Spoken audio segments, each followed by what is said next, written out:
love sweet food. And when I say sweet food, I mean food sweetened with sugar. But you know, food when you eat it, you feel like you could lick off your fingers. Food that you don't necessarily need to go to the grocery to purchase, but you could go outside and pull something to cook. Yeah, that kind of food today is that kind of food we're cooking. I had about 3 pieces of smoked turkey in the fridge, so I decided to cut that up into some small pieces and put it up to boil because I realized this smoked turkey real hard these days, so we're gonna boil that first. While it's boiling, I have piece of pumpkin. Remember that big pumpkin I got from my mother so long ago? Well, now we just cutting the pumpkin and we're gonna cut up a good piece of pumpkin and set it aside. I have one small onion, we're gonna cut that up, and I have few grains of garlic. And if you're a custom bean here, you know I like to cook with real garlic. So the fact that I didn't have much garlic for me meant that I had to top up elsewhere. So I cut and pound my garlic, then chip it up. I had few head of chive. I don't normally use chive in callaloo, although a lot of people do it. But I decided to go in there with that chive. And a little piece of fine leaf thyme I picked from a tree. And while you all weren't looking, I went and I cut a dry coconut, chip it up, and then I place it in my blender and I made coconut milk. You see, I have fresh coconut milk. Now all the time I was doing that, my smoked turkey had time finished boil, so I took it off the heat and set it aside. Now I'm going to place up a skillet, and I know I'm going to get licks for this, you know. I have dead taro leaf or callaloo bush, but that is alright. That is what I have, and that is what we're going to use.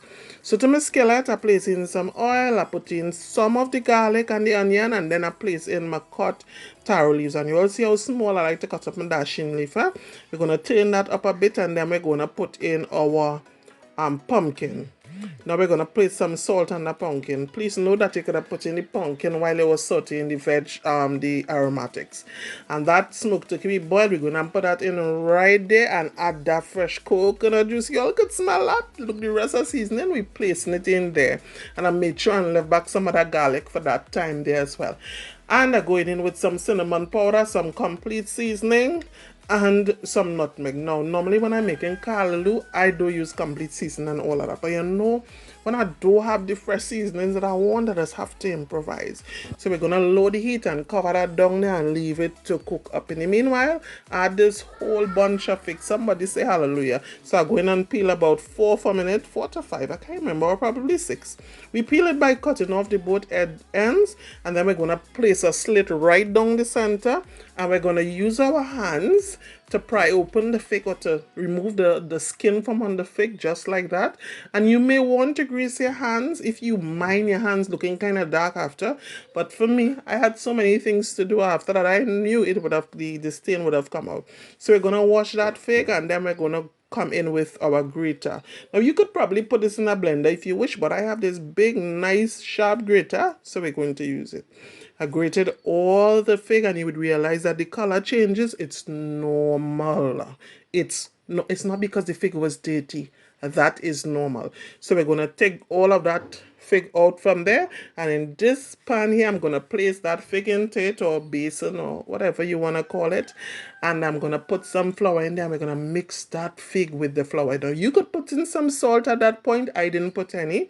I'm going to use some water, and we're going to knead it. Note that this is going to be a kind of tacky dough, but don't worry, the end result is all worth it. Now look how nice my callaloo boil, and you see how it looking yellow and nice. That from pumpkin. I'm going to top it up with a little bit of golden ray. I don't normally do that either, but I put in a little bit of golden ray. I test for salt. The salt was good, and it had a nice sweet taste that is from the pumpkin and the coconut juice, so no added sugar, right? I had placed up a pot of water while you all weren't looking, and now we're gonna boil out the dumpling just like you see me doing there, and we're gonna press it down. And for those of you who don't know, this is called cow tongue dumpling. You see how I use my hands and made this pattern, or this seam in the center of the dumpling? Okay, they call that cow tongue dumpling, but it's not too big. And that thing you see me take out here, there, don't worry, that is just piece of fig that was inside there. You can choose to leave it if you wish. I didn't. I added some salt to my water because we didn't add any salt before, and when it was cooked, I strained it and poured some running water over it before serving. When I tell you all sweet, the thing was sweet. So I hope you enjoyed my video. God bless you. I love you. Bye.